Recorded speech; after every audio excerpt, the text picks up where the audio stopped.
Pocket FM पर आप हैं मेरे यानी बांसुरी के साथ। बढ़ते हैं आज के दूसरे एपिसोड की तरफ।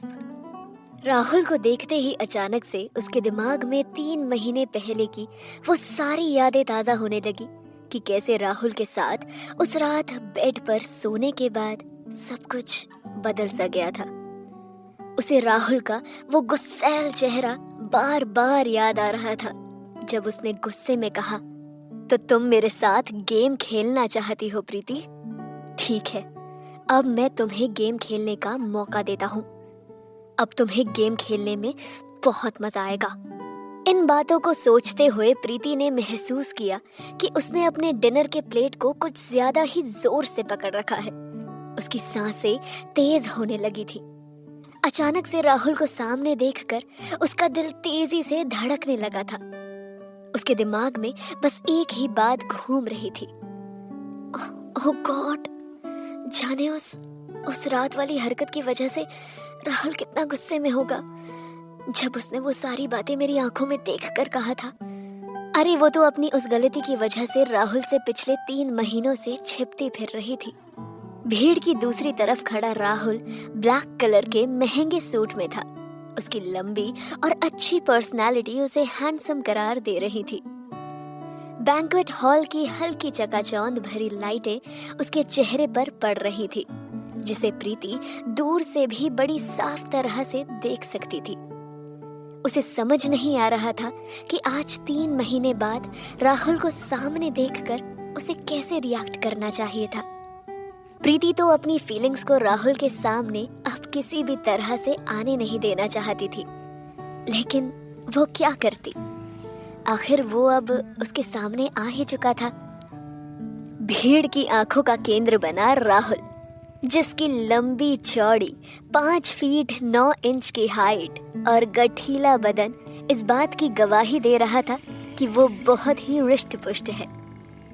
भीड़ में खड़े राहुल ने ये महसूस किया कि उसका चेहरा आज भी उसी तरह चमक रहा है जैसा प्रीति ने उसे हमेशा से देखा था। उसकी कलाई में हमेशा की तरह काफी महंगी वॉच दूर से ही शाइन कर रही थी। कहते हैं कि फिल्म और एंटरटेनमेंट इंडस्ट्री एक ऐसा एरिया है जहां पर अगर आप किसी का एंटरटेनमेंट नहीं कर सकते तो जाहिर सी बात है आप बाहर हो जाएंगे। हालांकि राहुल के पास सिर्फ एक यही कला नहीं थी, बल्कि उसके पास एक खास अट्रैक्शन भी था, जिसके कारण वो किसी को भी अपनी ओर अट्रैक्ट कर लेता था। शायद इसलिए राहुल को देखकर पार्टी में अचानक सब कुछ शांत हो चुका था। यहाँ तक कि शो के डायरेक्टर विक्रम बत्रा ने जैसे ही राहुल को देखा, वो उसकी तरफ ड्रिंक का ग्लास हवा में लहराते हुए उसका वेलकम कर रहे थे। मिस्टर राहुल!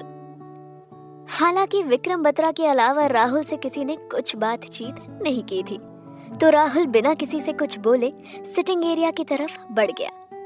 हालांकि चलते चलते उसने आंखों ही आंखों में डायरेक्टर विक्रम बत्रा की तरफ देखकर एक मुस्कान जरूर भरी थी। प्रीति सिटिंग एरिया में खाना खा रही थी। हालांकि वो अभी राहुल से काफी दूरी पर थी और भीड़ से अपने आप को छिपाने की कोशिश कर रही थी, लेकिन जैसे ही राहुल उसके करीब आया वो थोड़ी अनकंफर्टेबल फील करने लगी। उसे समझ नहीं आ रहा था कि वो क्या करे, कैसे रिएक्ट करे। यहाँ तक कि उसके पास तो इतनी भी हिम्मत नहीं थी कि खाने की प्लेट से अपना सर ऊपर करके राहुल को अपनी तरफ आते हुए देख पाए। वो अपनी प्लेट को दाएं हाथ से थामे चेयर पर यूं ही बैठी रही, लेकिन राहुल को सामने देख खाने का कोई भी निवाला निगलना उसके लिए मुश्किल होता जा रहा था।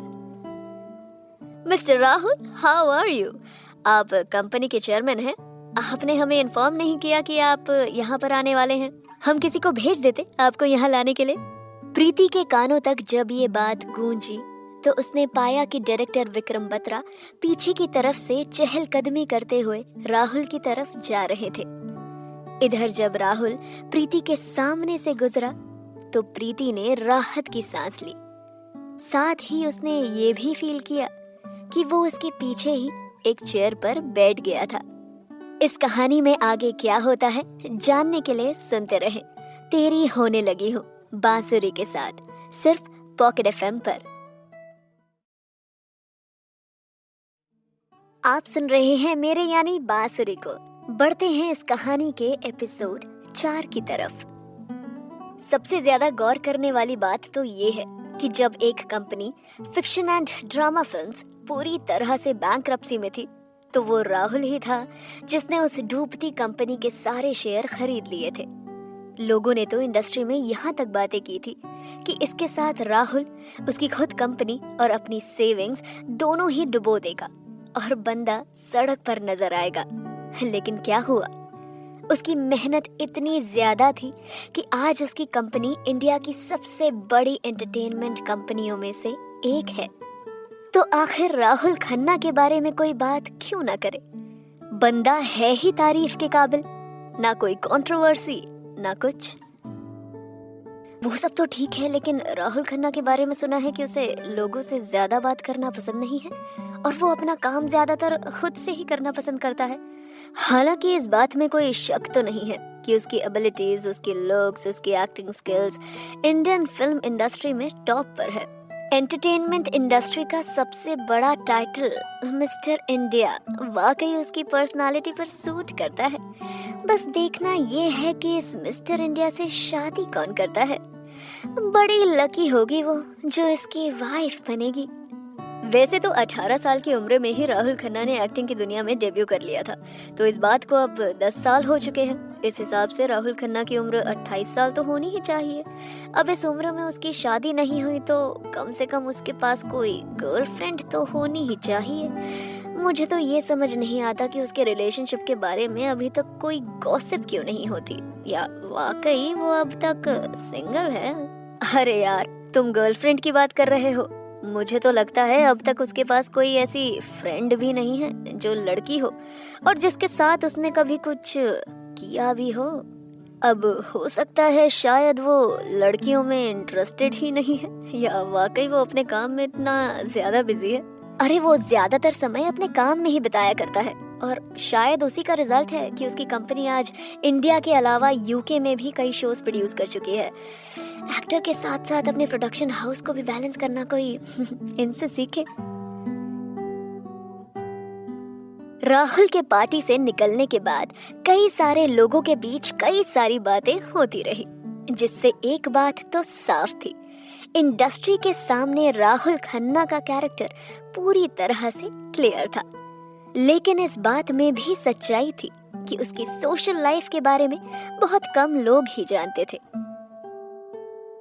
भीड़ में प्रीति के पास खड़े उस शख्स ने, जिसने अपने हाथ में एक कॉफी का मग पकड़ा हुआ था, प्रीति की तरफ देखकर सवाल पूछती है, प्रीति, राहुल इतनी जल्दी लंदन से कैसे वापस आ गए?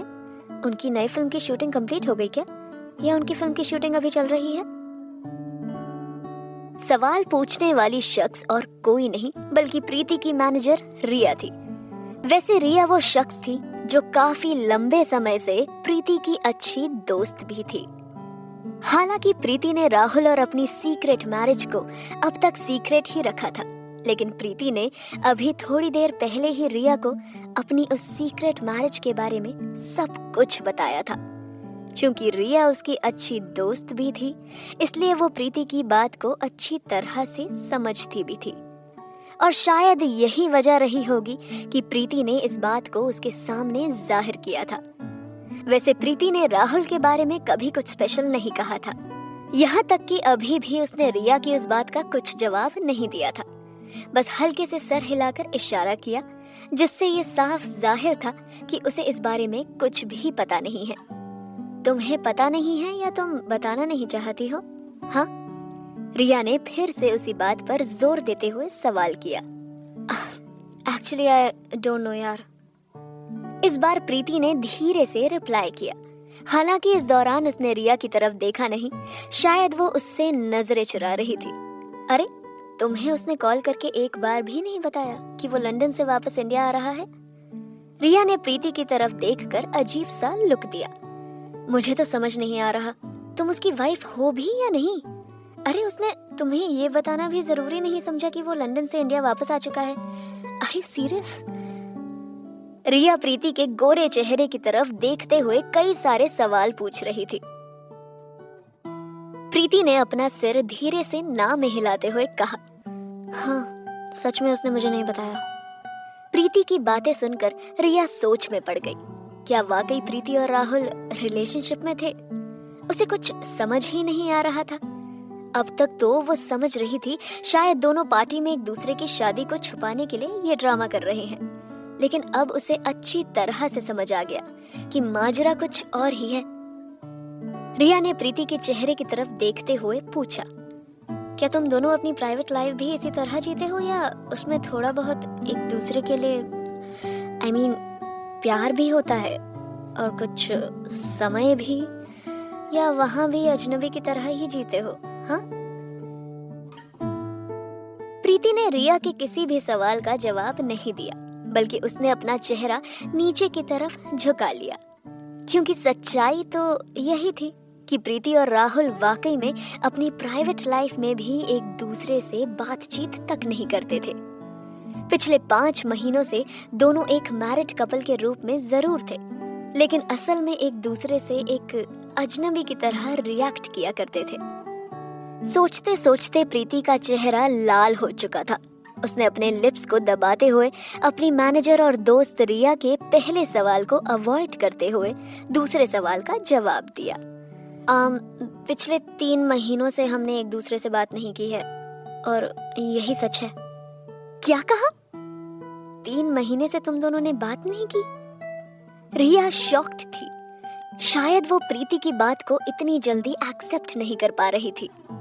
सच कहूं, मुझे तो समझ नहीं आ रहा कि तुम सच में उसकी वाइफ हो या आई एम सॉरी बट उसकी रखैल हो। सॉरी, ये वर्ड मुझे तुम्हारे लिए यूज नहीं करना चाहिए था, लेकिन इस सिचुएशन को देखते हुए मुझे ये लगता है कि तुम शायद उससे भी बुरी हो। वो तुम्हें यूज कर रहा है और कुछ नहीं। सच तो ये है कि एक रखैल को भी किसी की रखैल बनने के लिए बहुत कुछ मिलता है, लेकिन तुम्हें क्या मिला? बोलो प्रीति, तुमने अपने आप को देखा है? जिस तरह के कपड़े और ज्वेलरी तुम पहनती हो, शायद वो लाख रुपए से ऊपर भी ना हो, लेकिन वहीं राहुल की औकात इतनी है कि वो तुम्हें करोड़ों की ज्वेलरी तक दिलवा सकता है। और तुम ये कैसी जिंदगी जी रही हो यार? अरे वो चाहे ना तो तुम्हें ए रेट की एक्ट्रेस में इजीली शामिल कर सकता है, पर तुम्हें क्या मिला?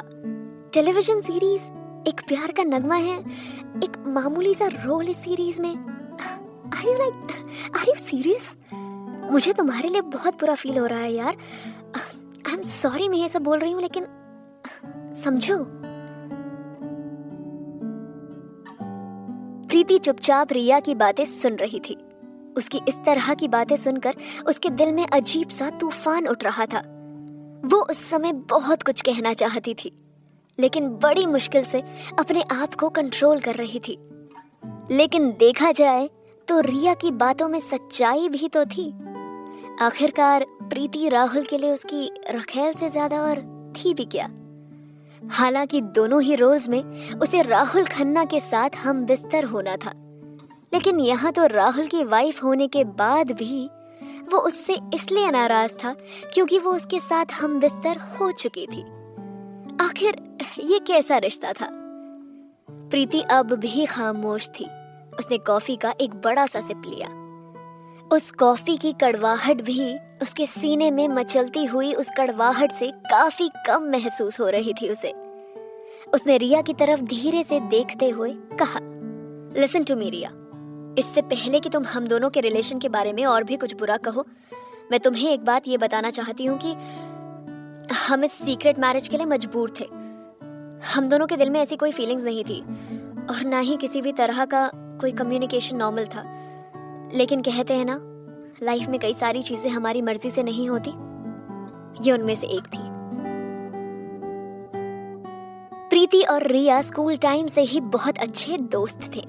दोनों ने काफी समय एक साथ बिताया था। हालांकि दोनों के इंटरेस्ट और हॉबीज अलग अलग होने के बावजूद भी दोनों की फ्रेंडशिप काफी गहरी थी और दोनों एक दूसरे को काफी हद तक समझते भी थे। हालांकि रिया अब भी उसे पूरी तरह समझने का प्रयास कर रही थी। शायद इसलिए वो अगले कुछ समय तक चुपचाप बिना एक शब्द कहे प्रीति की तरफ देखती रही। फाइनली उसने एक लंबी सांस ली और प्रीति की तरफ देखते हुए कहा, प्रीति, तुम भी जानती हो कॉलेज टाइम में उसकी लाइफ में बहुत ज़्यादा लड़कियां नहीं थी जो उससे बातें करती थी, लेकिन उसकी लाइफ में तुम वो एक अकेली लड़की थी जो उसके लिए बहुत मायने रखती थी यार।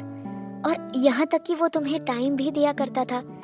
फिर मुझे समझ नहीं आया कि कॉलेज के फाइनल ईयर में तुम दोनों ने एक दूसरे से इतनी दूरी कैसे बना ली कि जैसे दोनों एक दूसरे को जानते ही नहीं हो और अजनबी की तरह पेश आने लगे हो। मुझे आज भी ये चीज़ समझ नहीं आई। सब कुछ तो ठीक चल रहा था ना तुम दोनों के बीच, फिर अचानक कब, कैसे, क्या हुआ, आज तक समझ नहीं आया यार। और फिर ये secret marriage, tell me what happened exactly, क्या हुआ था आखिर? एक पल के लिए तो प्रीति पुरानी यादों में खो गई। अपने हाथ में थमी कॉफी के मग को वो काफी देर तक घूरते रही और फिर थोड़ी देर के बाद उसने सीरियस होते हुए कहा, आई डोंट नो, अचानक ऐसा क्या हुआ कि हमारे बीच इतनी दूरियां बन गई और हम दोनों एक दूसरे से इस कदर जुदा हो गए कि अब एक दूसरे के लिए अजनबी से बन गए। नहीं, मुझे नहीं मालूम, मैं नहीं जानती। दूसरी ओर राहुल सितारा ग्रैंड होटल के पार्किंग में जब तक पहुंचा तब तक उसके मैनेजर ने कार गेट के पास ही पार्क कर रखी थी। उसने जैसे ही देखा कि राहुल कार के पास आ गया है, वो ड्राइविंग सीट से बाहर निकला और उसने पीछे का दरवाजा खोला। राहुल कार के अंदर बैठ गया। कार का पिछला दरवाजा बंद करने के बाद अरुण ड्राइविंग सीट पर पहुंचा और उसने कार का इंजन स्टार्ट किया और अगले ही पल कार सितारा ग्रैंड होटल से बाहर निकल चुकी थी। अब इस कहानी में आगे क्या हुआ ये जानने के लिए सुनते रहें तेरी होने लगी हूँ बांसुरी के साथ, सिर्फ पॉकेट एफएम पर।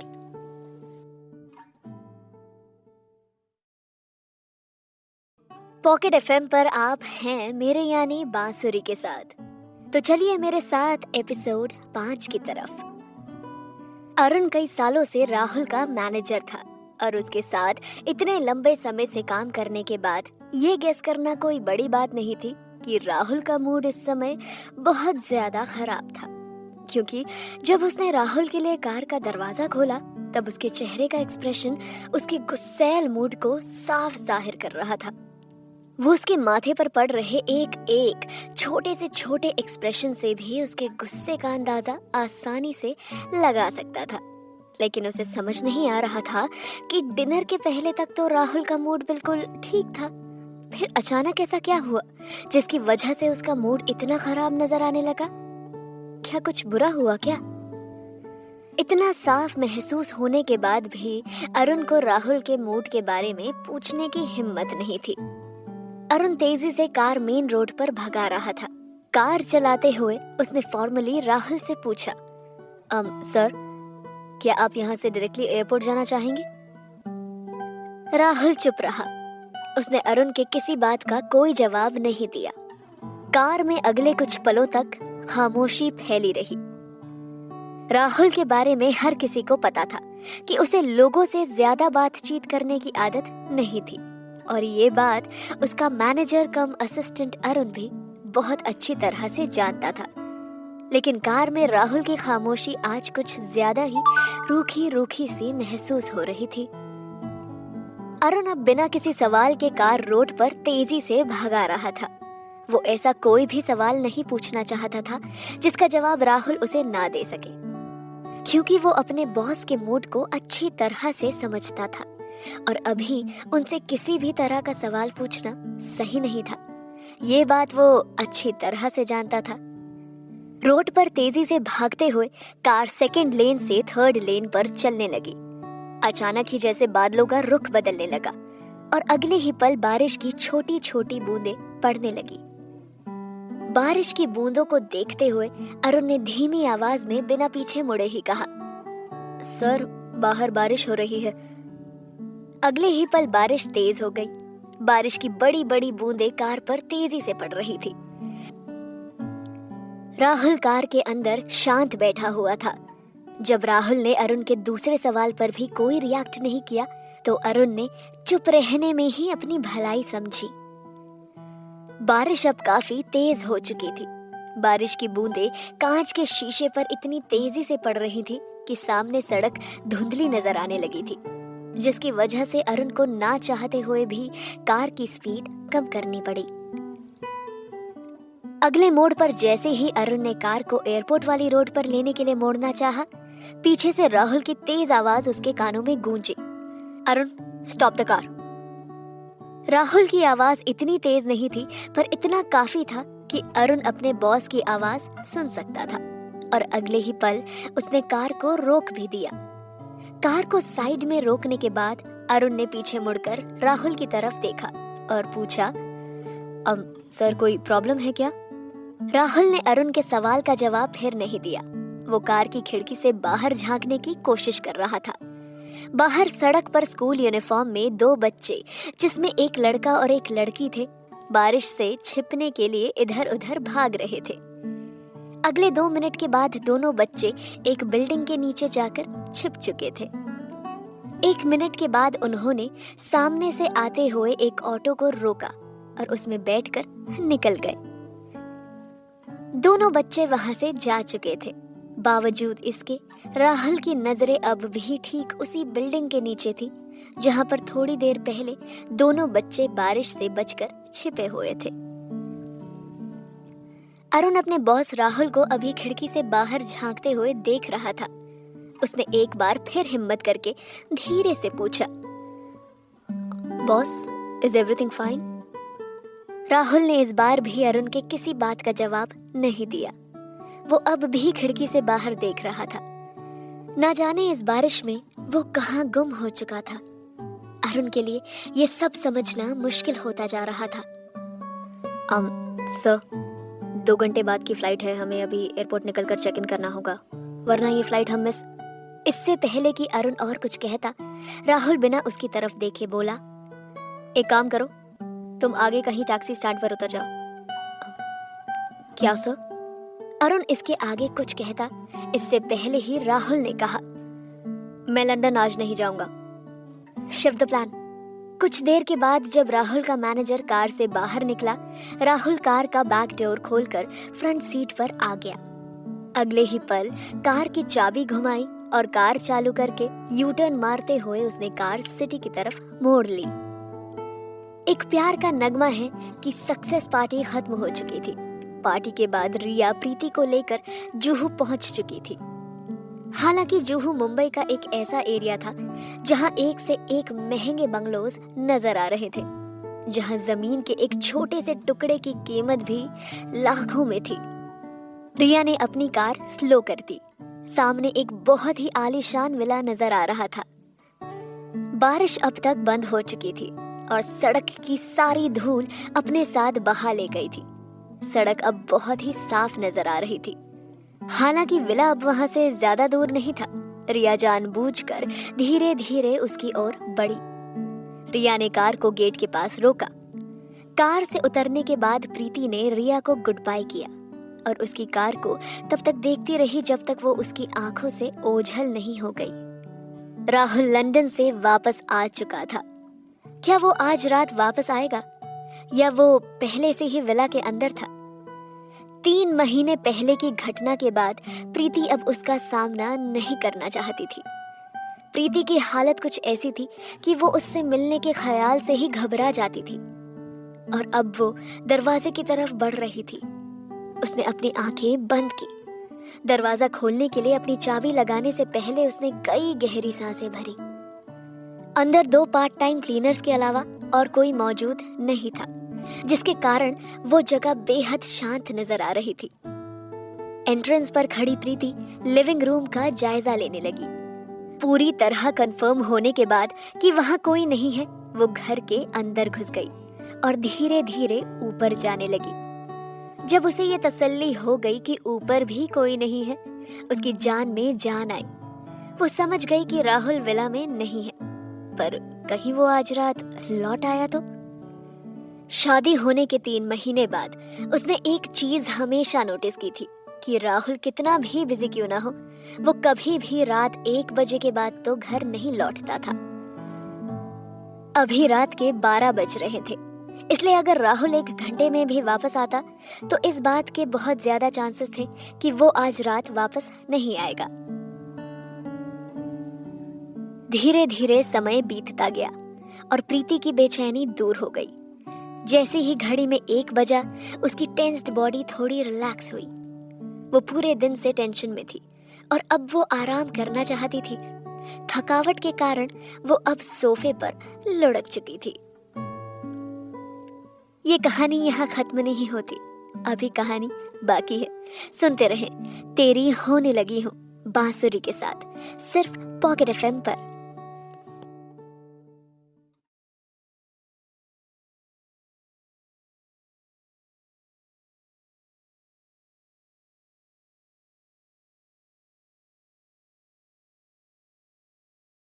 पॉकेट एफएम पर आप सुन रहे हैं मेरे यानी बांसुरी को। बढ़ते हैं एपिसोड 6 की तरफ। प्रीति काफी देर तक सोफे पर चुपचाप लेटी रही और जब वो सोफे से उठी तो अपनी बॉडी को पूरी तरह रिलैक्स कर चुकी थी। उसका दिमाग अब थोड़ा शांत हो चुका था। अलमारी से एक सेट कपड़े निकालने के बाद वो बाथरूम की तरफ बढ़ी। वॉश बेसिन के पास पहुंचने के बाद उसने नल को चालू किया और आईने के सामने वो अपना मेकअप उतारने लगी। मेकअप निकालने के बाद वो अपने ब्रश पर टूथपेस्ट लगा ही रही थी कि तभी उसे बाहर कमरे की तरफ किसी के चलने की आवाज सुनाई दी। एक पल के लिए तो उसकी सांसें थम गई। उसने नल बंद किया तो उसे अब बाहर कदमों की आवाज बहुत ही क्लियर सुनाई दे रही थी। उसका शरीर ठंडा पड़ने लगा था। उसके हाथ कांप रहे थे, यहाँ तक कि उसके हाथ में थमा हुआ ब्रश भी कांप रहा था। बाथरूम का दरवाजा खोलने के पहले वो काफी देर तक बेसिन के पास बने आईने में अपने चेहरे को एकटक देखती रही। उसने दरवाजे से बाहर झांका तो देखा सामने राहुल था। आज तो पूरी रात प्रीति की आंखों में नींद ही नहीं आने वाली थी। उसे तो ये पता भी नहीं था कि राहुल वापस घर लौट कर आने वाला है, क्योंकि ये उसके लौटने का वक्त ही नहीं था। वो शायद किसी भी तरह से राहुल को फेस करने के लिए तैयार नहीं थी। उसके हाथ पांव कांप रहे थे और उसका दिल जोर जोर से धड़कने लगा था। सोफे पर बैठे राहुल को जैसे ही ये फील हुआ कि बाथरूम का दरवाजा खोला गया है, उसने अपना चेहरा हल्का सा बाथरूम की तरफ घुमाया तो देखा सामने प्रीति खड़ी थी। जाने क्यों उसकी नजरें प्रीति पर बंद गई थी, लेकिन उसके चेहरे पर किसी भी तरह के इमोशंस नहीं थे। राहुल को अपनी तरफ देखता हुआ देख प्रीति पूरी तरह से कांपने लगी थी। अगले ही पल बिना किसी देरी के उसने अपना सर नीचे किया और एक तरफ बढ़ गई, क्योंकि वो इस बात को अच्छी तरह से जानती थी कि अगर उसने राहुल से कोई भी बात की तो उसे सीधी तरह से वो इग्नोर करने वाला था। लेकिन ना जाने उसके मन में क्या आया, वो रुकी और उसने मुड़कर धीरे से राहुल से पूछ ही लिया, तुम वापस आ गए? हालांकि ये सवाल पूछते हुए वो राहुल की तरफ देख नहीं रही थी, शायद वो उसे फेस नहीं कर पा रही थी। उधर राहुल ने भी प्रीति की किसी बात का कोई जवाब नहीं दिया, बल्कि उसे इग्नोर करते हुए अपने सूट का बटन खोलने लगा। वैसे तो प्रीति को राहुल के द्वारा इग्नोर करने की एक आदत सी हो चुकी थी, लेकिन शायद आज इग्नोर करने की एक बड़ी वजह 3 महीने पुरानी उस रात वाली घटना ही थी। वो चुपचाप अपने सवाल के जवाब का इंतजार करती रही, हालांकि वो समझ चुकी थी कि उसे कोई जवाब नहीं मिलने वाला था। उसने अपने हाथ में ब्रश को जोर से गुस्से में दबाया। वो बस किसी भी तरह से वहां से निकल जाना चाहती थी। जब वो उस तरह खड़े हुए प्रेशर को ज्यादा देर तक सह नहीं पाई तो उसने धीरे से राहुल की तरफ बिना देखे ही कहा, एक्सक्यूज मी, शायद मेरा बाथटब भर गया है, मुझे नहाने जाना है। राहुल उसे पूरी तरह से इग्नोर कर रहा था। उसने बेडरूम में जाने से पहले अपना सूट खोलकर सोफे पर फेंका और बेडरूम की तरफ चल पड़ा। राहुल के चुपचाप बेडरूम में चले जाने के ठीक 2 मिनट बाद प्रीति को होश आया कि वो अब भी चुपचाप वहीं खड़ी थी। उसने अपने आप को संभाला, अपनी आंखें बंद की और एक लंबी सांस ली। उसके बाद बिना वक्त गवाए बाथरूम की तरफ मुड़ गई। बाथरूम से नहाकर जब प्रीति वापस बेडरूम में लौटी तो उसने देखा राहुल फ्रेश होने के बाद अपना कुर्ता और पैजामा पहने बेड पर बैठा हुआ था। 5 सेकंड बाद वो अपने दोनों हाथों को सर के पीछे बांधते हुए बेड के उस तरफ लेट गया जहां हमेशा सोता था। अब उसने अपनी आंखें बंद कर ली थी। प्रीति ने टकटकी लगाकर कुछ पल के लिए राहुल के चेहरे की तरफ देखा और फिर अगले ही पल कमरे में लगे ड्रेसिंग टेबल की तरफ बढ़ गई। ड्रेसिंग टेबल में एक बड़ा सा मिरर लगा हुआ था जिसमें पीछे रखा हुआ बेड आराम से दिखाई देता था। ड्रेसिंग टेबल के सामने बैठे हुए वो राहुल को मिरर में आराम से देख सकती थी, लेकिन उसे डर था कि शायद राहुल भी उसे देख रहा होगा और दोनों की नजरें मिल जाएंगी। कुछ सोचते हुए उसने हल्की सी तिरछी नजरों से मिरर में राहुल की तरफ देखना चाहा। जब उसे ये पूरी तरह से विश्वास हो गया कि राहुल की आंखें खुली नहीं है बल्कि वो अभी बंद है, तो उसने राहत की सांस ली। एक पल के लिए मिरर में अपने चेहरे को देखते हुए प्रीति ने अपनी आंखें बंद की। आंखें बंद करने के बावजूद भी वो बड़ी आसानी से राहुल के उस चेहरे को अपने मन में भी देख सकती थी जो पीछे बेड की तरफ था, जिसमें राहुल ने अपनी आंखें बंद की हुई थी। बिना पीछे देखे भी उसे बड़ी आसानी से बंद आंखों से भी फील कर पा रही थी।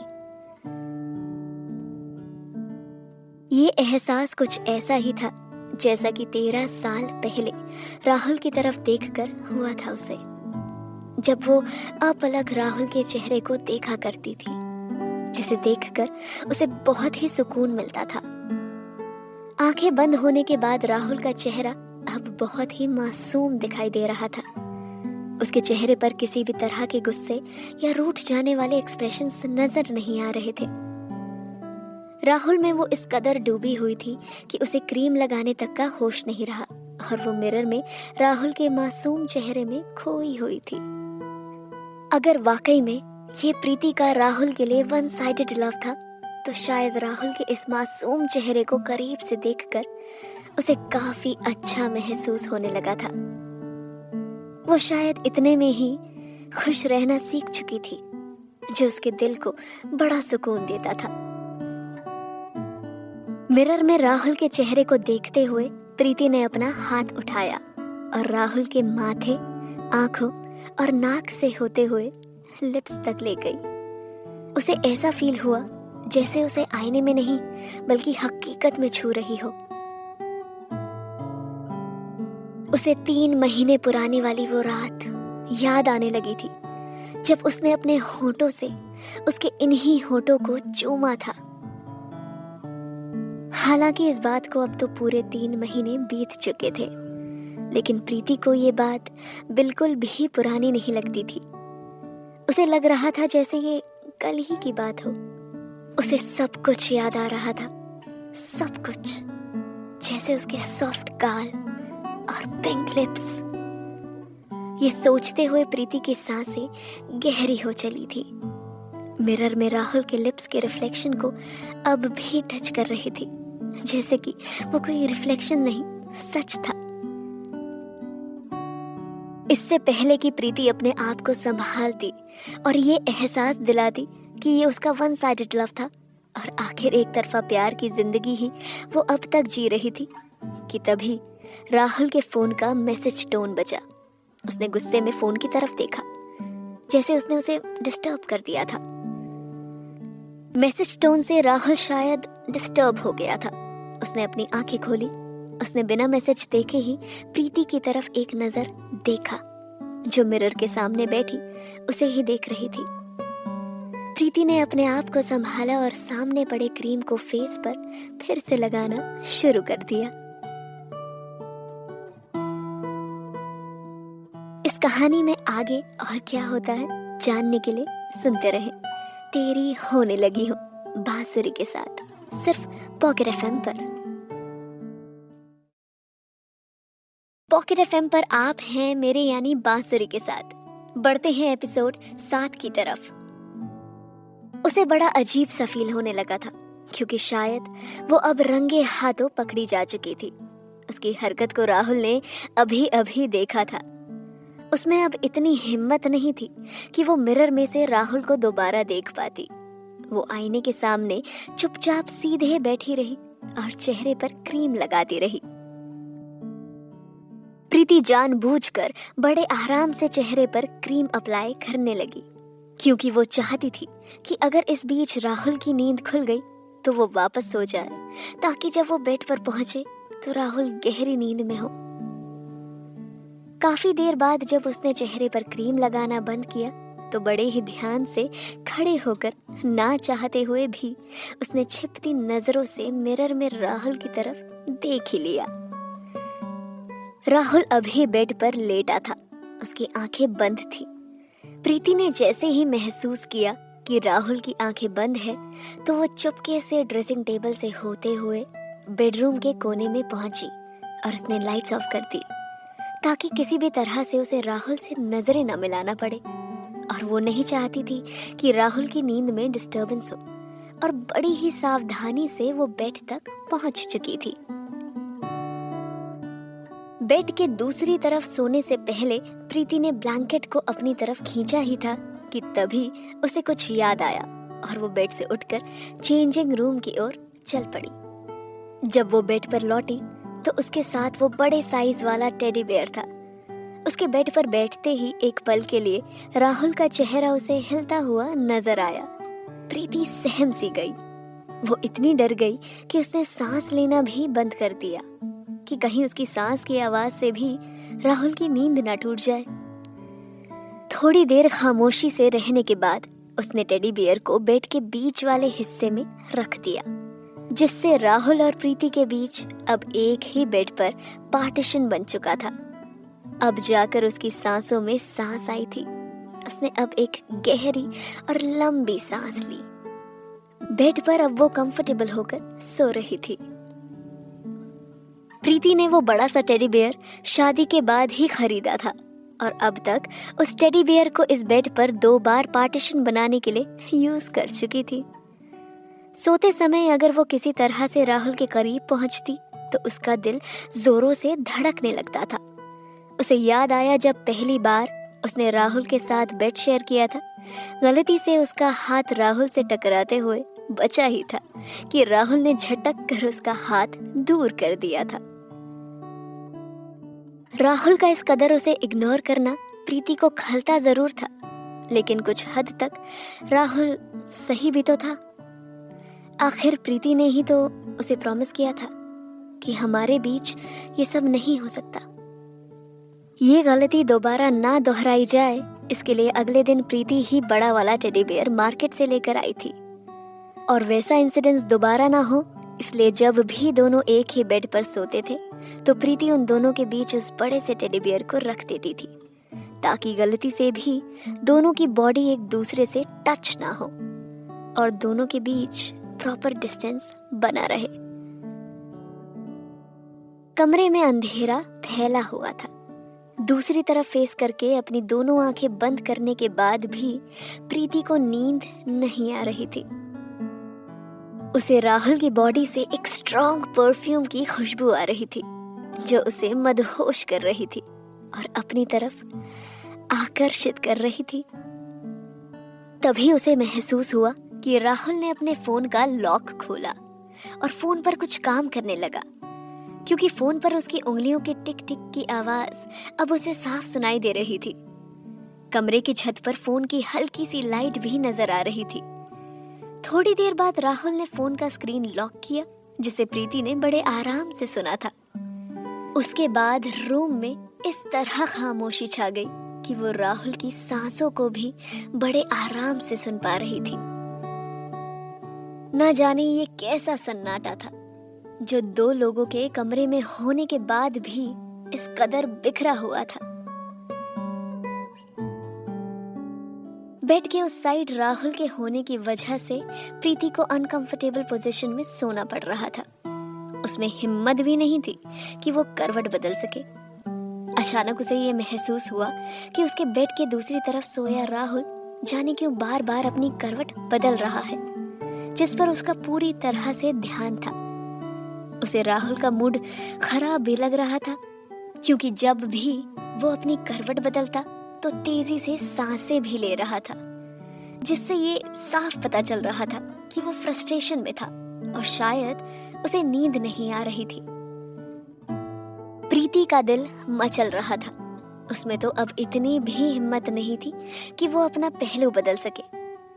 तभी अचानक राहुल उठकर बैठ गया और उसने अपना ब्लैंकेट उठाकर एक तरफ फेंक दिया। उसकी इस हरकत से प्रीति का दिल अब और भी जोरों से धड़कने लगा था। उसके दिल में ना जाने क्या क्या ख्याल आने लगे।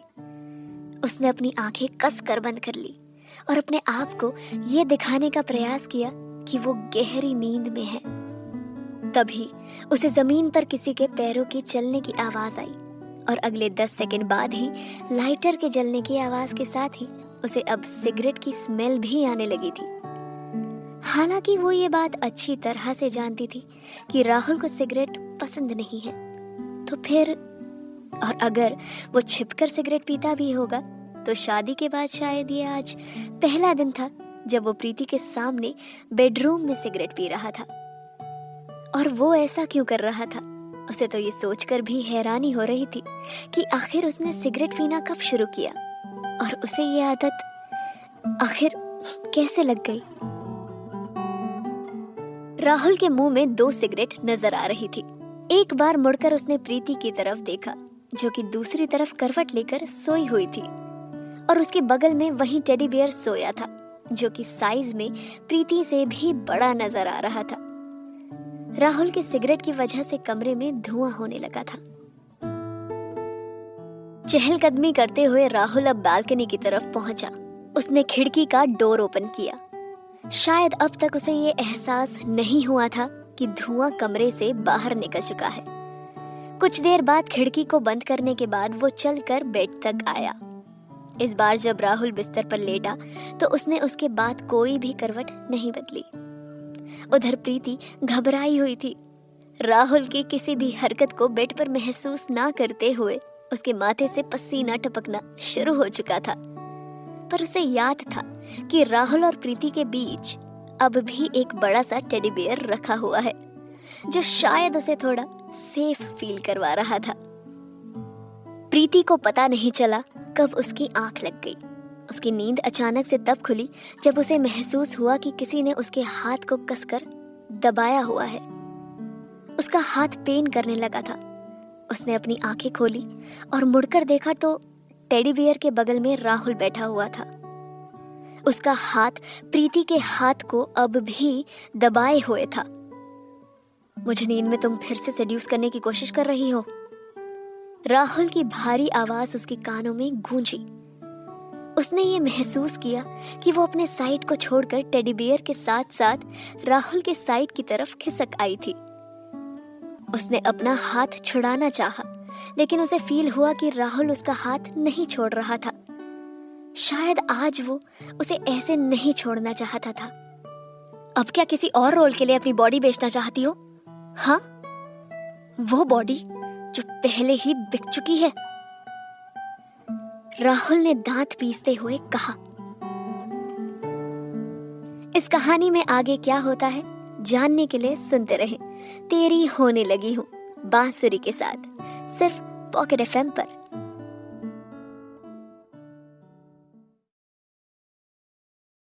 पॉकेट एफएम पर आप हैं मेरे यानी बांसुरी के साथ। चलिए बढ़ते हैं आज के एपिसोड 8 की तरफ। प्रीति का चेहरा अब सफेद पड़ने लगा था। राहुल के मुंह से ये सब सुनते ही 3 महीने पुराने वाली वही घटना उसके मन में दोबारा से उभरने लगी। वो राहुल को बहुत कुछ एक्सप्लेन करना चाहती थी, लेकिन वो शायद सुनने को तैयार ही नहीं था। आखिरकार उसने धीरे से कहा, ट्रस्ट मी राहुल, मैंने ये सब जानबूझकर नहीं किया। अच्छा, तो ये तुमने जानबूझकर नहीं किया? हाँ। राहुल ने उसका मजाक बनाते हुए कहा। मिस प्रीति, मैंने कभी सपने में भी नहीं सोचा था कि तुम इतना अच्छा झूठ भी बोल लेती हो, दूसरों को अच्छी तरह से मिसयूज करने के साथ साथ। मुझे अभी भी अच्छी तरह से याद है कि जब पिछली बार मैं नशे में धुत था, तब तुमने ही जिद की थी मुझे अपने साथ बेड शेयर करवाने की। और वो तुम ही थी जिसने जबरदस्ती मेरे साथ संबंध बनाए थे। और तुम कहती हो कि तुमने जानबूझकर कुछ नहीं किया। राहुल के द्वारा बोले गए एक एक शब्द प्रीति के दिल में किसी तेज खंजर की तरह चुभते जा रहे थे। उसकी आंखें लाल होने लगी थी। जहां तक उसे याद था, उस दिन उसने भी काफी ड्रिंक की हुई थी। हाँ, ये बात सच थी कि उसने राहुल को अपने साथ बेड शेयर करने को कहा था, पर उसने कभी सपने में भी नहीं सोचा था कि वो शराब उससे ये कहलवाएगी, I want to be your woman। प्रीति का चेहरा शर्म से लाल होने लगा था। वो समझ नहीं पा रही थी कि वो उसे कैसे एक्सप्लेन करे और उसको कैसे फेस करे। उसका सर दर्द से फटने लगा था। उसे समझ नहीं आ रहा था कि किस तरह से राहुल को समझाए। मैं सच कह रही हूँ राहुल, मेरा इंटेंशन तुम्हें सेड्यूस करने का या बेड के उस तरफ आने का बिल्कुल नहीं था। शायद वो गलती से मेरी बॉडी तुमसे टच हो गई हो। Please Rahul, trust me please. मैं नहीं जानता कि क्या सच है, लेकिन मैं तुम्हारा गेम समझ चुका हूँ प्रीति। लेकिन आज एक बात मैं तुम्हें साफ साफ बता देता हूँ, तुम्हें अपनी बॉडी के लिए ना जो भी बेनिफिट्स मुझसे चाहिए वो तुम्हें तभी मिलेंगे जब मेरा मन होगा। अब इस गेम को मैं अपनी तरह से खेलूंगा। मेरा जब मन करेगा मैं तुम्हारी बॉडी को टच करूंगा, ना कि तुम्हारे चाहने या तुम्हारी रिक्वेस्ट करने से। राहुल ने अपने एक एक शब्द पर जोर देते हुए कहा, लेकिन अगर मेरा मन नहीं किया तो मैं तुम्हें उंगली से भी टच नहीं करूंगा। फिर तुम चाहे मेरे सामने अपने कपड़े उतार कर ही क्यों ना खड़ी हो जाओ। Got that? राहुल के शब्द प्रीति के दिल में किसी छुरे की तरह धंसते जा रहे थे। वो ना चाहकर भी चुप थी। और वो क्या कहती, वो उसे कैसे समझाती। राहुल ने तो आज हद से ज्यादा उसके जिस्म और उसके कैरेक्टर पर सवाल उठा दिया था। वो चेहरा लटकाए अभी चुपचाप उसी पोजीशन में बैठी थी। प्रीति को सारी बातें सुनाने के बाद आखिरकार उसने प्रीति की कलाई छोड़ दी और गुस्से में उठकर चेंजिंग रूम की तरफ चला गया। राहुल जब चेंजिंग रूम से वापस आया तो उसने देखा प्रीति अभी बेड पर उसी पोजीशन में बैठी हुई थी जैसा वो उसे छोड़कर गया था। उसका चेहरा अब भी लटका हुआ था, जिसे देखकर लग रहा था जैसे किसी ने स्टूडेंट को पनिशमेंट दे दी हो। कमरे का डिम लाइट जैसे ही उसके चेहरे से टकराया, उसे देखकर ऐसा लगा जैसे वो बहुत ही मासूम और खूबसूरत बच्चे की तरह हो। चेंजिंग रूम के दरवाजे के पास खड़ा होकर राहुल प्रीति को देख रहा था। थोड़ी देर के बाद उसने अपनी गर्दन घुमाई और मुड़कर कमरे से बाहर चला गया। राहुल के रूम से जाने के बाद प्रीति ने चेहरा उठाया और टेडी बियर को उठाकर एक तरफ धकेल दिया। उसकी नजर अब उस तरफ गई जहां राहुल पहले सो रहा था। उसने आंखें बंद करके राहुल की खुशबू स्मेल करने की कोशिश की, जो वो अब से कुछ समय पहले रूम में ही छोड़कर गया था। वैसे तो इस समय प्रीति के मन में काफी कुछ चल रहा था, लेकिन वो चाहकर भी राहुल से नफरत नहीं कर सकती थी, क्योंकि वो तो उससे मोहब्बत करती थी, वो भी बेपनाह मोहब्बत। और उसकी ये मोहब्बत अटूट थी, ये जानते हुए कि राहुल ने उसे अभी कितना बुरा भला कहा था। शायद इस मोहब्बत में उसे सब कुछ सहने की आदत पड़ चुकी थी। प्रीति अब भी राहुल का चेहरा अपनी आंखों के सामने महसूस कर सकती थी। पिछली रात एक प्यार का नगमा है सीरियल की पार्टी के दौरान उसकी मैनेजर और दोस्त रिया ने सच ही कहा था कि उन दोनों के बीच अभी रिलेशनशिप पहले से भी ज्यादा खराब होने लगे हैं। शायद वो पहले ऐसे नहीं थे। उसे याद आया कि स्कूल के समय राहुल की सिर्फ लड़कों के साथ ही बनती थी और किसी भी लड़की को अपने आसपास भटकने भी नहीं देता था। लेकिन प्रीति वो खुशकिस्मत लड़की थी जिसे राहुल से बात करने का हक था और जिससे राहुल भी बातें किया करता था। प्रीति की राहुल से इसलिए बातें नहीं होती थी क्योंकि वो उसके लिए कुछ स्पेशल थी, बल्कि वो उससे बात कर पाती थी तो सिर्फ साहिल की वजह से। दरअसल साहिल और राहुल दोनों सौतेले भाई थे। इसके बावजूद उन दोनों में काफी पटती थी। दोनों एक साथ ही पले बड़े थे। साहिल ही वो एक रीजन था जिसकी वजह से प्रीति की मुलाकात राहुल से हुई थी और वो उससे बात कर सकती थी। हालांकि प्रीति और राहुल की बातें बहुत ज्यादा नहीं होती थी। शुरुआती दौर में तो दोनों की बातें हाय हेलो गुड बाय तक ही सीमित थी। स्कूल के दौरान जब उसकी उम्र 15 साल की भी नहीं होगी, तब से वो मन ही मन राहुल से लव करने लगी थी। हालांकि वो इसका अंजाम नहीं जानती थी, वो तो बस उससे प्यार करती थी। हाँ, ये बात और थी कि वो उस समय ना लव लेटर लिखना जानती थी और ना ही वैलेंटाइन गिफ्ट देना जानती थी और ना ही डेयरिंग से खड़ी होकर उसे प्रपोज कर सकती थी। वैसे देखा जाए तो सही मायने में राहुल प्रीति की किसी बात का या तो सर हिलाकर जवाब देता या सिर्फ हाय हेलो से ही उससे बातें करता। लेकिन प्रीति के लिए तो उसका इतना सा बात करना भी काफी था। पता नहीं कितनी ही बार प्रीति ने राहुल के साथ फ्यूचर के सपने सजाए थे, लेकिन कभी उसने इतनी हिम्मत ही नहीं जुटाई कि उसे जाकर अपने दिल की बात बता पाए। और ऐसे उसके सारे अरमान धीरे धीरे हमेशा के लिए अंदर ही दबे रह गए। वो चाहकर भी कभी राहुल से कुछ ना कह सकी। लेकिन जैसे ही दोनों ने कॉलेज में एंटर किया, ना जाने राहुल को क्या हो गया। वो प्रीति को अलग ही तरह से ट्रीट करने लगा था। वो उससे ना तो ठीक से बातें करता और ना ही उसे कभी ठीक से कोई जवाब देता। कई बार तो वो खुद ही अपने आप को समझाने की कोशिश करती थी कि शायद वो खुद ही उसे लेकर इतना कुछ सोच रही है। एक दिन साहिल ने प्रीति को बताया कि राहुल किसी और से प्यार करता है, जिसे सुनने के बाद प्रीति का दिमाग घूमने लगा, क्योंकि वो प्रीति को ठीक से भाव नहीं देता था, उससे ठीक तरह से बात भी नहीं करता था। लेकिन उसे कहीं ना कहीं ये भी उम्मीद थी कि एक दिन वो उससे प्यार करने लगेगा। लेकिन साहिल की ये सारी बातें सुनने के बाद प्रीति को बहुत गुस्सा आया। उस दिन अचानक से वो राहुल से टकरा गई तो उससे रहा ही नहीं गया। उसने राहुल से आखिर पूछ ही लिया कि वो कौन है जिससे वो प्यार करता है।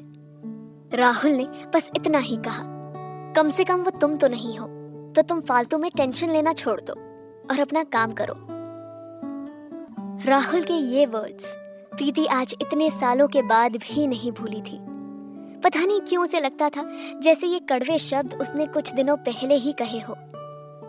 हालांकि प्रीति को ऐसा कोई स्ट्रॉन्ग रीजन कभी राहुल से मिला ही नहीं कि वो आखिर प्रीति से इतनी नफरत क्यों करता है। आखिर वो क्यों प्रीति को भाव नहीं देता और आज इतना कुछ उसने उसे क्यों सुनाया था। अरे वो तो उससे प्यार करती थी और उसने तो उसे कभी प्रपोज भी नहीं किया था। तो आखिरकार इतनी नफरत की वजह क्या थी जिसे प्रीति को समझना बहुत ही मुश्किल हो रहा था। उस दिन के बाद से प्रीति ने डिसाइड कर लिया था कि वो राहुल को अवॉइड करना शुरू करेगी। चाहे जो हो जाए, वो अपने दिल को समझा लेगी और राहुल के करीब नहीं जाएगी। और जैसा कि प्रीति ने अपनी असिस्टेंट और दोस्त रिया को बताया कि उस घटना के बाद से उसने राहुल से कभी ठीक से बात नहीं की। हालांकि उसके बाद राहुल और प्रीति की 2-3 बार मुलाकातें भी हुई, लेकिन उन लोगों ने कुछ खास बातचीत नहीं की। और कभी बात करने की सिचुएशन आई भी तो राहुल ने हमेशा प्रीति से कड़वी बात ही की। हालांकि कोई और होता तो उसे राहुल की बातें इतनी कड़वी नहीं लगती। क्योंकि प्रीति राहुल से बहुत ज्यादा प्यार करती थी, इसलिए शायद राहुल के एक एक शब्द को वो बहुत गहराई से समझती थी। और शायद यही वजह थी कि राहुल के द्वारा कहे गए कड़वे शब्द अब तक उसके दिल में घाव जैसे बने हुए थे। टाइम बीतता गया और प्रीति राहुल को हर कदम अवॉइड करती रही। वो उसे इतना अवॉइड करने लगी कि जब कभी राहुल उसके आसपास होता तो वो उसके वहां होने से भी डरती थी, या फिर उसे किसी भी तरह से अट्रैक्ट करने पर भी डरती। वो नहीं चाहती थी कि राहुल उसे और हर्ट करे, लेकिन उसके दिल में हर पल राहुल के लिए मोहब्बत थी। प्रीति ने तो ये भी मान लिया था इश्क मोहब्बत अपनी जगह है, लेकिन इसी तरह से हर्ट होकर जिंदगी आगे नहीं बिताई जा सकती। उसने सोच लिया था कि अगर वो राहुल से बात ही नहीं करेगी, उसके साथ ही नहीं रहेगी, तो शायद दोनों की मंजिलें अलग अलग हो जाए। लेकिन एक समय ऐसा भी आया कि फोर्सफुली दोनों को शादी करनी पड़ी, जिसकी उम्मीद दोनों में से किसी को शायद कभी नहीं थी। स्पेशली प्रीति को तो कभी भी नहीं थी, जिस तरह से राहुल का एटीट्यूड उसके लिए हुआ करता था। लेकिन शायद स्वर्ग में बैठे उस भगवान को ही पता था कि जिस दिन वो राहुल की दुल्हन बनने जा रही थी, उसके शेरवानी से अपने दुल्हन के जोड़े को सितारों को सजाते हुए मैच होते हुए देख रही थी। वो कितनी खुश थी, वो खुद भी नहीं जानती थी। उसके लिए तो उस मोहब्बत का मुकम्मल होना किसी सपने से भी ज्यादा था। हालांकि ये बात प्रीति बहुत अच्छी तरह से जानती थी कि राहुल उससे बहुत नफरत करता है। शायद इसलिए उसने अपने वेडिंग नाइट पर ही राहुल को ये बात क्लियर कर दी थी कि वो उसके लाइफ को किसी भी तरह से इफेक्ट नहीं करना चाहती है। उसकी नफरत ही सही, लेकिन उसके साथ ऐसे ही रहकर खुश रहना सीख लेगी और उनके बीच किसी भी तरह का रिलेशनशिप नहीं बनेगा।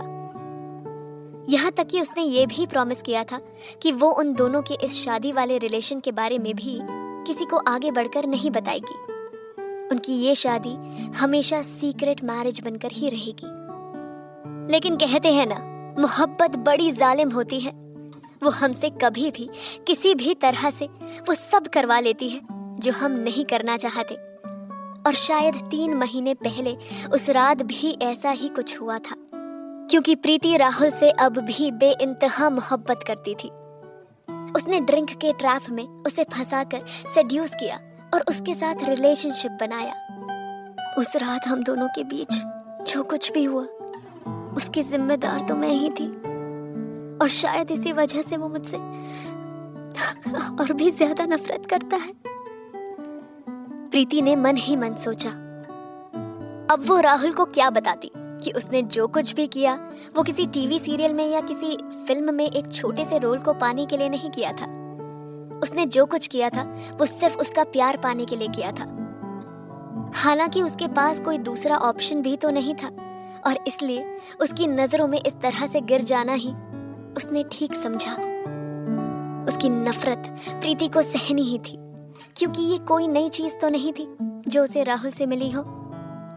क्योंकि उसने तो प्रीति से उस दिन ही कहा था कि वो चाहे दुनिया में जिससे भी प्यार करता हो, लेकिन वो तुम कभी नहीं हो सकती।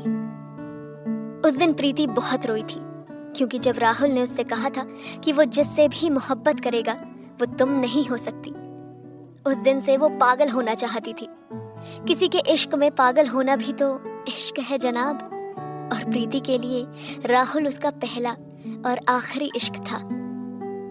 उस दिन के बाद तो प्रीति ठीक से सो ही नहीं पाई। उसकी आंखों से जैसे नींद ही हवा हो चुकी थी। उस घटना के अगले कई दिनों तक वो उससे ना ही मिल पाई और ना ही कुछ बात कर पाई। इस कहानी में आगे क्या होता है जानने के लिए सुनते रहे तेरी होने लगी हूँ बांसुरी के साथ, सिर्फ पॉकेट एफएम पर।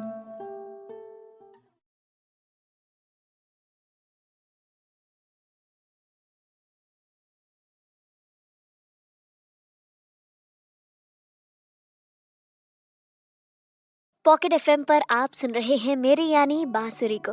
चलिए बढ़ते हैं आज के एपिसोड 9 की तरफ। लगभग 1 हफ्ते के बाद राहुल की नई फिल्म के बारे में एंटरटेनमेंट मैगजीन और टेलीविजन पर बहुत ही धमाकेदार न्यूज आ रही थी, जिसे देखकर ही प्रीति को पता चला कि इन दिनों राहुल अपनी अगली फिल्म की शूटिंग लंदन में कर रहा था।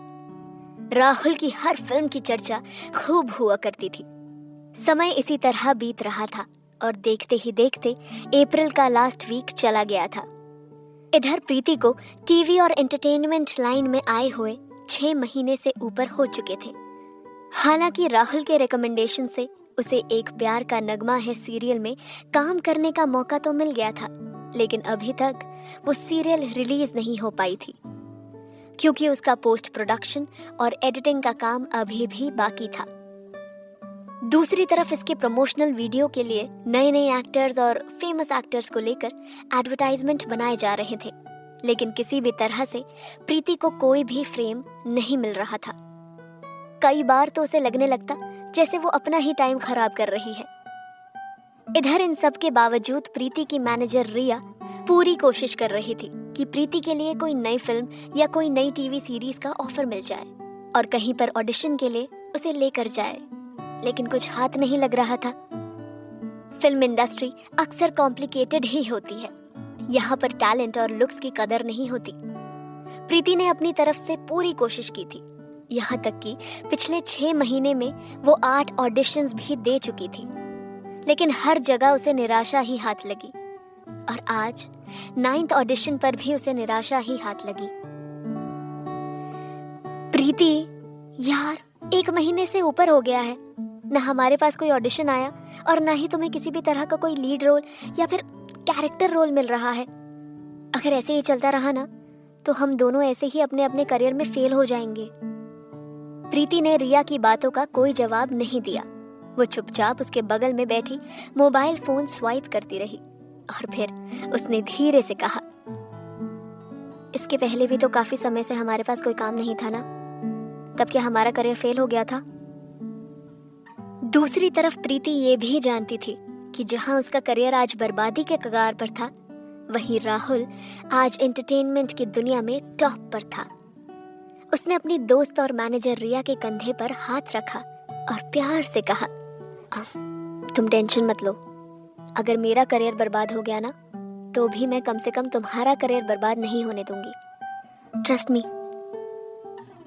आई नो यार प्रीति, मैं तुझे अच्छे से जानती हूँ कि तू मेरा करियर बर्बाद नहीं होने देगी और मुझे सैलरी देती रहेगी, लेकिन बात यहाँ सैलरी की नहीं है ना प्रीति। मुझे डर इस बात का है कि तेरी सेविंग्स और बैलेंस, जो कुछ भी तेरे पास है, वो सब खत्म हो जाएगा ना। रिया की बातों का जैसे प्रीति ने कोई जवाब ही नहीं दिया। वो तो अपने फोन में अभी भी बिजी थी। रिया ने उसके फोन की तरफ झांक कर देखा तो वो राहुल की पिक देख रही थी। प्रीति यार, तू राहुल से इस बारे में कोई बात क्यों नहीं करती? तुझे उससे एक रोल और मांग लेना चाहिए ना। देख, तू उसका फुल यूज कर सकती है और तुझे अपना घर भी तो देखना है यार। राहुल ने तुझे उस घर और छोटी मोटी चीजों के अलावा दिया भी क्या है? तेरे माता पिता तो तुझे पहले से ही छोड़कर जा चुके थे। तेरे अंकल ने तुझे पाल पोस कर बड़ा किया। तू यही चाहती है क्या, अपना करियर खत्म करके वापस उनके पास जाना? प्रीति, मेरी बात को गौर से सोचना यार। रिया कोई सेल्फिश लड़की तो नहीं थी। हाँ, वो प्रैक्टिकल जरूर थी। वो तो बस अपनी दोस्त प्रीति को इस बुरे वक्त से बाहर निकालना चाहती थी। वो तो बस इतना चाहती थी कि प्रीति अपने सीक्रेट मैरिज का थोड़ा सा फायदा उठाए और अपने करियर को भी देखे। आखिरकार राहुल इतनी बड़ी कंपनी का मालिक था, इंडिया का इतना बड़ा सुपरस्टार था। अगर किसी कारण से उसने प्रीति से अलग होने की बात भी कही तो भी प्रीति के हाथ में बहुत कुछ आने वाला था। वो तो बस प्रीति को उसका हक दिलवाने की बात कह रही थी। हालांकि प्रीति जानती थी रिया जो कुछ भी कह रही है उसमें कुछ भी गलत बात नहीं है, लेकिन राहुल तो प्रीति से इतना नफरत करता था कि वो उससे बात तो क्या, उसे नफरत के लायक भी नहीं समझता था। तो वो प्रीति को टच करेगा? अब ये तो पॉसिबल ही नहीं था। ये सोचते हुए प्रीति की आंखों से आंसू छलकने लगे थे। उसने अपनी पलकों से आंसू को दबाते हुए रिया से कहा, रिया, तुम जानती हो ना, वो इन दिनों लंदन में अपनी फिल्म की शूटिंग में बिजी है। आई होप कि तुम ये तो नहीं चाहती कि अब मैं उसके साथ हम बिस्तर होने के लिए लंदन चली जाऊं।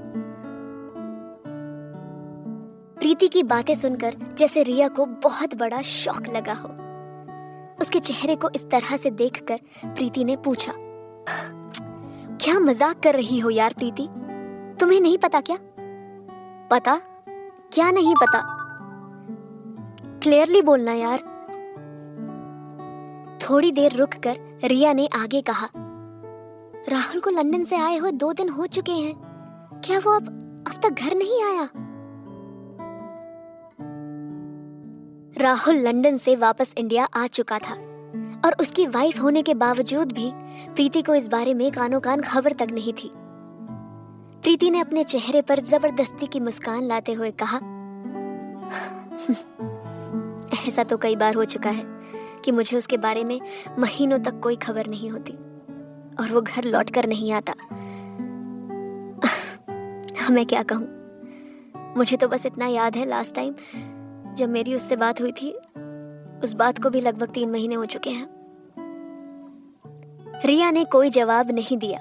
दोनों अब कार की तरफ बढ़ चुके थे। थोड़ी देर के बाद रिया ने कहा, यार प्रीति, 2 दिन पहले की ही बात है। फिक्शन एंड एंटरटेनमेंट कंपनी के किसी बोर्ड मेंबर ने बताया था कि जिस दिन राहुल लंदन से वापस आया, मीटिंग के दौरान उसे चक्कर आ गया और वो जमीन पर गिर गया था और उसे हॉस्पिटल ले जाया गया था। रिया की बातें सुनकर प्रीति के होश गुम होने लगे। उसने अपने आप को संभालते हुए कहा, ओह हाँ यार, मैंने तो ये भी सुना था उस दिन उसकी कंडीशन बहुत खराब थी और उसको हाई फीवर भी था। बावजूद इसके उसने हॉस्पिटल में डॉक्टर को अपना चेकअप और आगे का ट्रीटमेंट करने ही नहीं दिया, बल्कि फटाफट डिस्चार्ज लेकर उसी हाई फीवर के साथ वो हॉस्पिटल से कार लेकर अकेले कहीं बाहर निकल गया। रिया की बातें सुनकर प्रीति परेशान हो गई। रिया उसकी आंखों में छलकते आंसू ना देख ले, इसलिए उसने अपनी शर्ट से आंसू पोंछने की कोशिश की।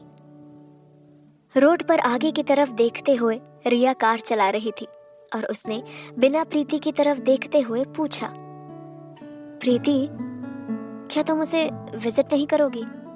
तुम देखने नहीं जाओगी वो कैसा है? कुछ देर तक खामोश रहने के बाद प्रीति ने अपना सिर हिलाते हुए कहा, हमने एक दूसरे से प्रॉमिस किया था कि हम दोनों एक दूसरे के बिजनेस में इंटरफेयर नहीं करेंगे।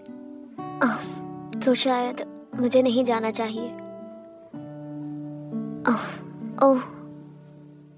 रिया ने बस इतना ही जवाब दिया और अगले 10 मिनट तक कार में पूरी तरह से शांति छाई रही। इस कहानी में आगे क्या होता है जानने के लिए सुनते रहें तेरी होने लगी हूँ बांसुरी के साथ, सिर्फ पॉकेट एफएम पर।